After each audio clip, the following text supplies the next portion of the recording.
Hi, Marianne Pearson here. Since we're at week 3, I wanted to touch base with you again. I've appreciated the work you've done.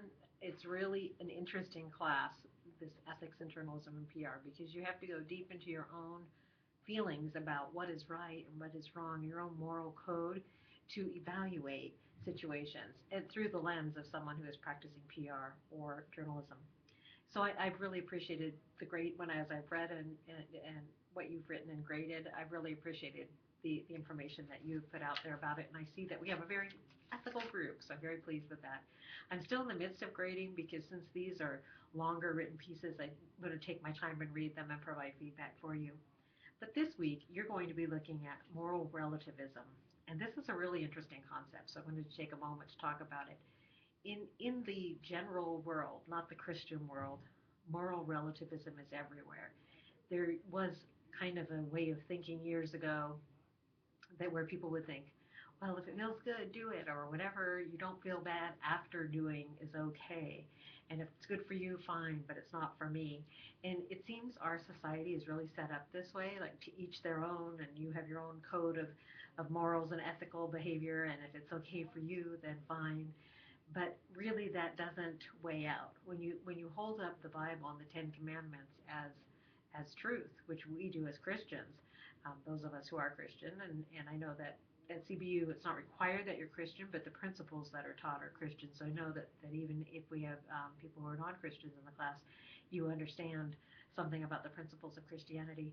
But when you hold up the Bible and the Word of God as truth, then it's not whatever you feel good about you can do, or it's fine for me but not for you, and to each their own. It's really not that way, because there are certain things that are right and certain things that are wrong.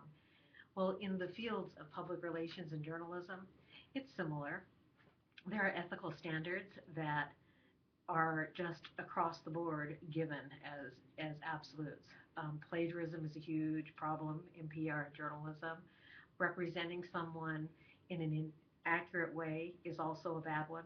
In fact, one of our case studies talked about when you are asked by an employer to gather information that might be slamming the competition and it may not be true, what do you do? And what I have found working in the field of PR, and as I've talked to others who do, when you have a high moral standard, as you have it demonstrated by your writings, that if your work ethic is extremely high and you're a valued member of the team, if there's something that comes up that you cannot participate in because it's against your moral standards, they usually are very happy to allow you to work on something else. So I'll give you an example of that. Like, say you were working for a PR firm who was promoting, they were actually doing a campaign for women's right to choose an abortion, and you, as a Christian, were completely against abortion. Well, if you have an excellent work ethic and an excellent way of handling yourself, you could. I mean, you might question, why am I even working for this firm? You might do that. But in the meantime, you could say, I know there's another project that needs another team member. Could I work on that project instead? So you could try to transition yourself to do other work that's just as valuable and meaningful to the company, and not work for the campaign that was against your moral standards.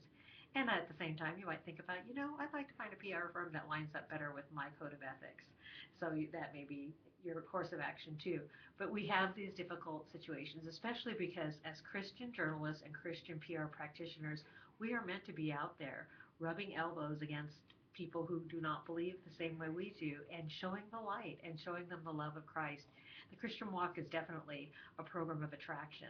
So as they see you handle things in your life and go to your faith for strength, and be kind and loving and encouraging and being a prayer warrior, that will help convince them to that maybe there's something to this Christian walk. So it's interesting how we have to balance that. But the first part is discerning, right from wrong in these PR situations and journalistic situations. So these case studies, there's not one cookie cutter answer for them. As I read your pieces, I'm taking a look at your perspective, those of you I know or those of you I'm getting to know. I kind of take a look at where you're coming from as you answer this question. And it's part of the learning is in writing these and then getting feedback. So I hope that makes some sense. It's not the kind of a subject that there's going to be one right or wrong way. As you're reading through the material, if you have questions, please let me know.